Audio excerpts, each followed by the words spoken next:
If you think you know everything about Friday Night Lights, think again, because the real story is far more fascinating than anything Hollywood could create. Right now, before we go any further, I need you to do something. Hit that subscribe button and turn on notifications, because what you're about to discover will change everything you thought you knew about American sports culture. This isn't just another football story. This is about the birth of a religion, and it happened in the dust-swept plains of 1950s Texas. December 28, 1946. Austin, Texas. 40,000 people crammed into a stadium, their breath visible in the winter air, their voices rising in a thunderous roar that could be heard for miles. They weren't there for a college game. They weren't there for a professional team. They were there to watch high school kids play football. 40,000 people. To put that in perspective, that's more than the entire population of many Texas towns at the time. This was the moment when something shifted in American culture, when Friday night football in Texas stopped being just a game and became something else entirely, something almost spiritual. The Odessa Broncos faced San Antonio Jefferson that day, and what unfolded was pure drama. San Antonio had Kyle Rote, a quarterback who would later become a college All-American and NFL star, a kid who could thread a football through the eye of a needle from 50 yards away. Odessa had something different. They had an entire town behind them, a community that had poured every ounce of hope, pride, and identity into those kids wearing the black and gold. The game swung back and forth like a pendulum. Odessa scored first after an 84-yard drive that took 19 plays, never attempting a single pass. Jefferson roared back with Rote's pinpoint passing. By the third quarter, Odessa led 21-7, and it looked like West Texas would celebrate. Then Rote unleashed a 56-yard touchdown bomb that cut the lead to 21-14, and suddenly those 40,000 people couldn't breathe. In the final minute, with Odessa clinging to their lead by a thread, Rote got the ball one last time. Every person in that stadium knew what was coming. One more miracle throw, one more impossible connection, and the game would be tied. But Billy Mormon crashed through the line and tackled Rote for an 18-yard loss, and as time expired, Odessa had their state championship. Here's what that game represented, though, and here's what most people miss when they talk about Texas football. This wasn't about athletic supremacy or coaching genius or even the game itself. This was about identity in a time when Texas was transforming at a pace that left people dizzy and disoriented. The oil boom was remaking the landscape, turning sleepy agricultural towns into bustling industrial centers almost overnight. In Odessa, oil field workers labored around the clock, drilling deep into the earth, pulling up black gold that would make fortunes and break lives in equal measure. The boom brought money, sure, but it also brought instability, transience, a feeling that nothing was permanent anymore.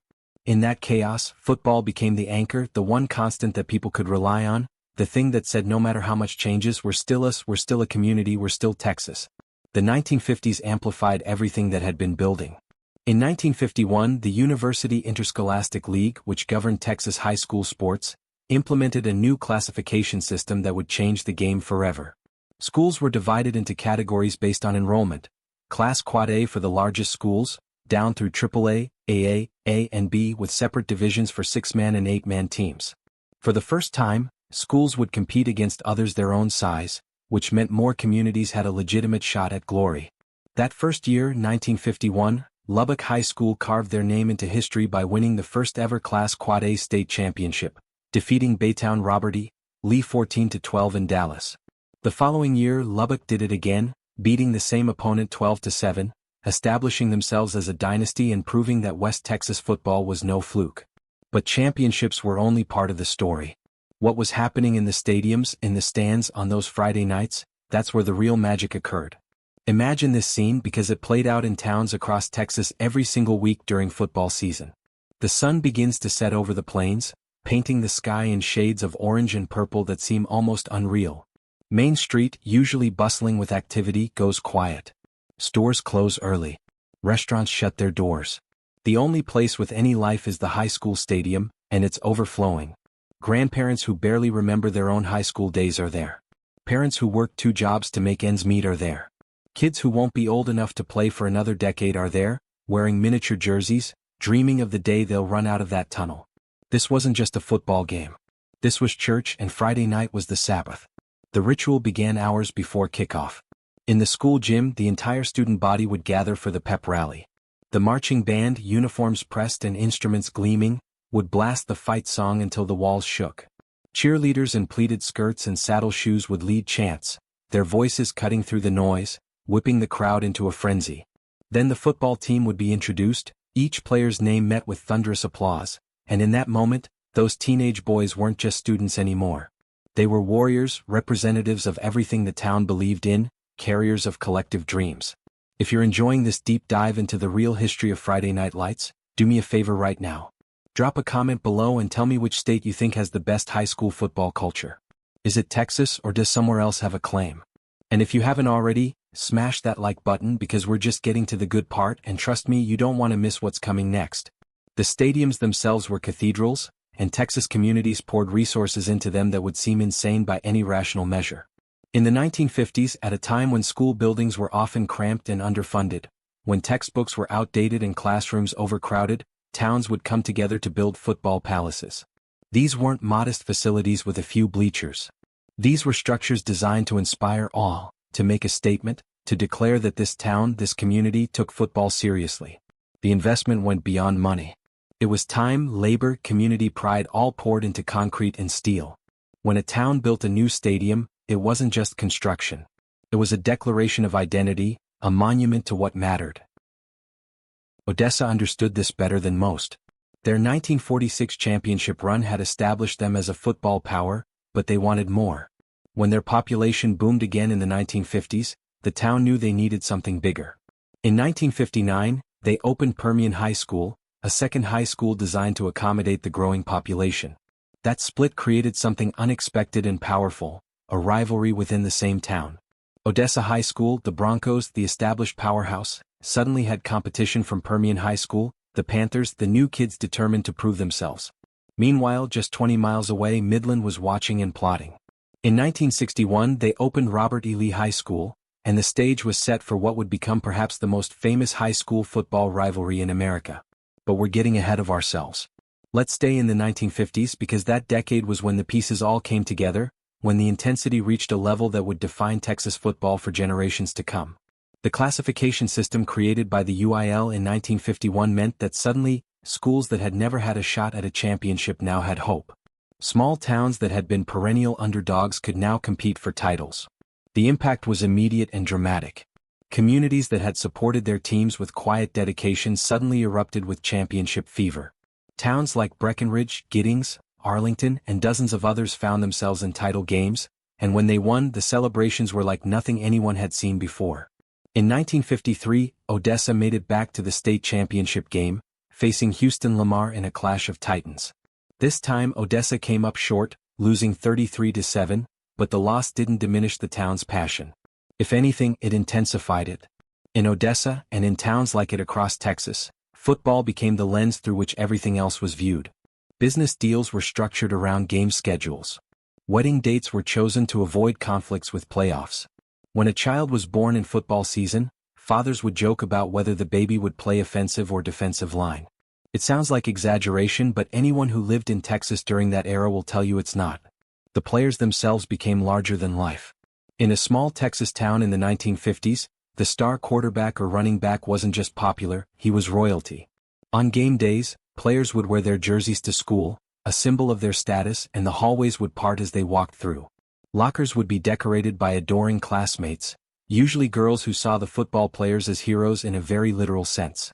This wasn't shallow hero worship. These players represented possibility, achievement, excellence in a world that often felt limiting and small. For a few hours every Friday night, watching those young men perform on the field, a town could believe that anything was possible. The numbers tell part of the story. In 1955, running backs like Harry Moreland of Fort Worth Arlington Heights rushed for 1,680 yards in a single season. Edwin Wahoo McDaniel from Midland, who would later become a famous professional wrestler, ran for 1,188 yards. These weren't just statistics. Each yard represented hours of practice in the brutal Texas heat, two-a-day workouts that left players exhausted and nauseous, coaches screaming about toughness and character, about representing your town the right way. The physical toll was immense, but quitting wasn't an option, not when an entire community was counting on you. Let's talk about what it felt like to be in those stands on a Friday night in 1950s Texas. The smell of popcorn and hot dogs mixing with the dust kicked up by cleats on the field. The sound of the marching band, fight songs that everyone knew by heart, songs that would be hummed in grocery stores and churches all week long. The sight of the cheerleaders, perfectly synchronized routines that they'd practiced for hours after school. The feeling in the air when your team broke a long run, that collective intake of breath from thousands of people all hoping for the same thing at the same moment. And when that runner crossed the goal line, the explosion of noise, people hugging strangers, grown men with tears in their eyes because it all mattered so much. The cultural impact of 1950s Texas high school football rippled outward in ways that are still felt today. This was the era that established the template, the blueprint that every other state would try to copy, usually without success, because they couldn't replicate the unique combination of factors that made Texas special. The oil boom provided money and instability in equal measure. The vast distances between towns created a sense of isolation that made local identity paramount. The post-World War II era brought a hunger for normalcy and tradition. The classification system gave hope to communities of all sizes. And the Texas character, that stubborn insistence on being bigger and better than everyone else, infused the whole enterprise with an intensity that couldn't be manufactured.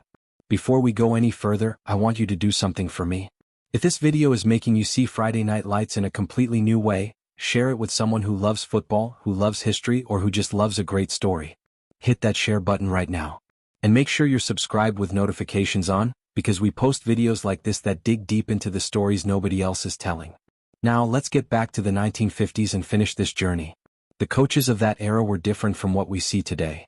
Many of them were World War II veterans, men who had seen combat, who had led troops under fire, who understood discipline and sacrifice in ways that went beyond football.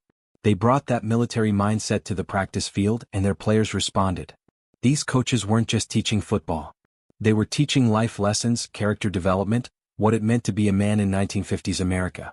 The physical practices would be considered borderline abusive by modern standards. Two-a-day workouts in August heat that regularly exceeded 100 degrees. Full-contact drills without the protective equipment we take for granted today. A culture that viewed injury as weakness and playing through pain as virtue. But the coaches also created bonds, forged teams that functioned as brothers, built programs that gave structure and purpose to young men who might otherwise have drifted.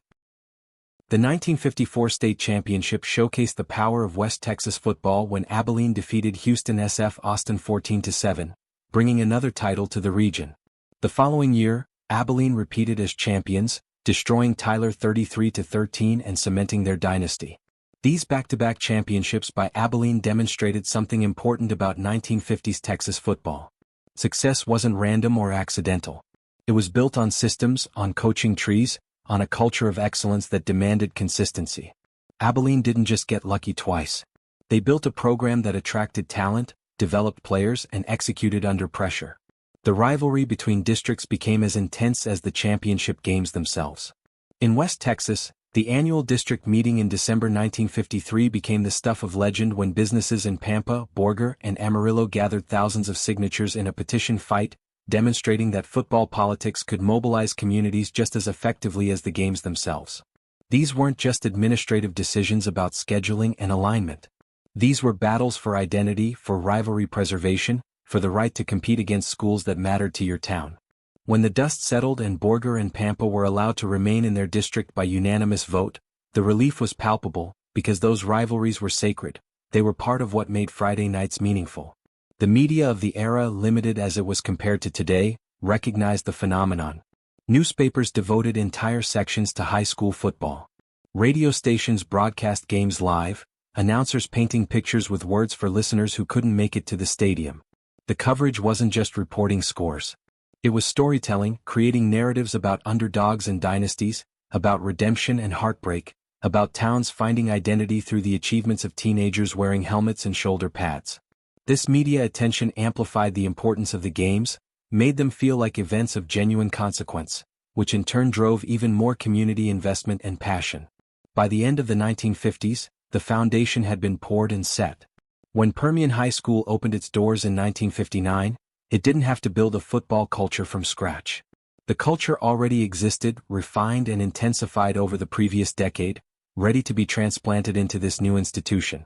Within a few years, Permian would become synonymous with Texas high school football excellence, but they were building on something that the 1950s had created.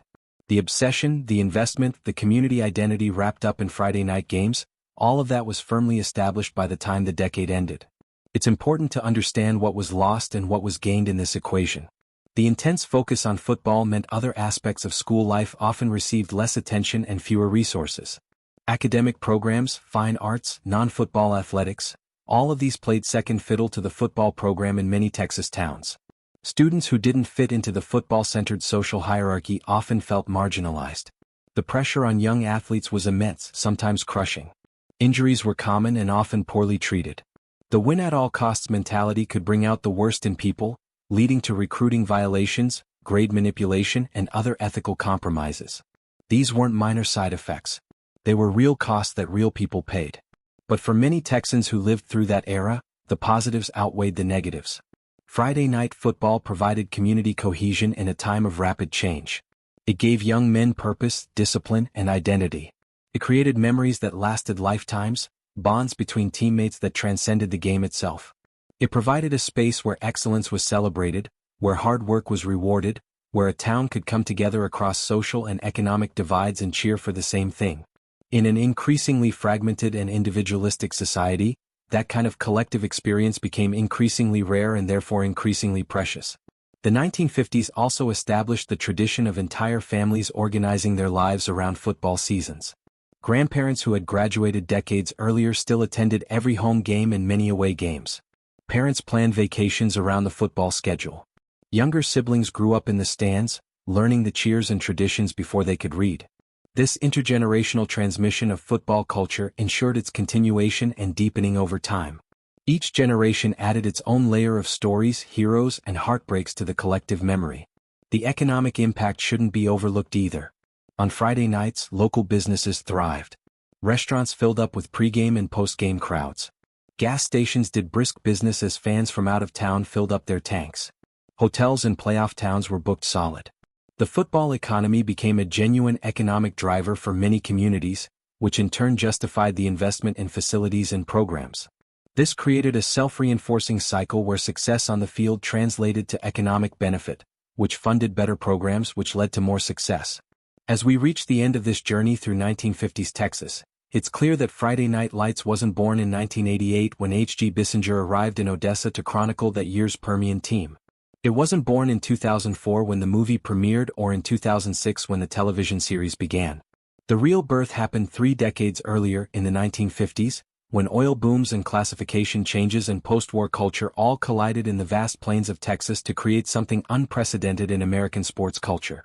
Those Friday nights in the 1950s, with their 40,000-person crowds and their town-wide shutdowns and their teenage heroes carrying the weight of community identity on their shoulder pads, those nights established a tradition that would endure for generations.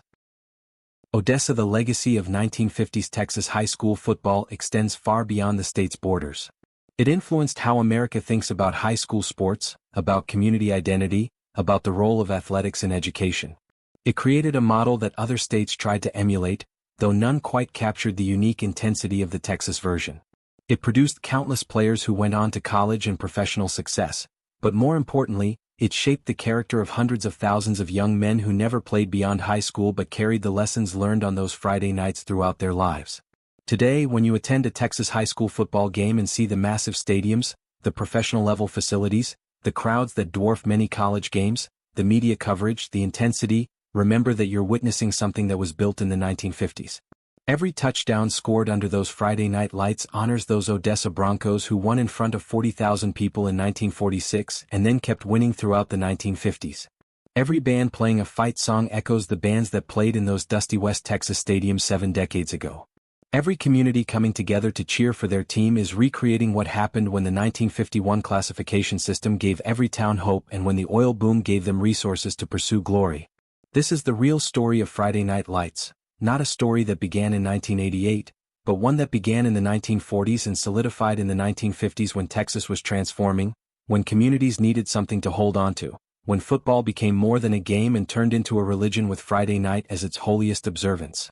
That's when Friday Night Lights were actually born, in the decade that changed everything, the 1950s, on the plains of Texas, under stadium lights that burned bright enough to be seen for miles, calling the faithful to worship at the altar of high school football. If this deep dive into the real history of Friday Night Lights opened your eyes to something you never knew before, I need you to do 3 things right now. First, hit that subscribe button and turn on notifications so you never miss another video where we dig into the untold stories that shaped American culture. Second, drop a comment below and tell me what surprised you most about the 1950s origins of Friday Night Lights. And third, check out the video that's popping up on your screen right now, where we explore another fascinating piece of sports history that will blow your mind. Thanks for watching, and remember, the best stories are always the ones nobody else is telling.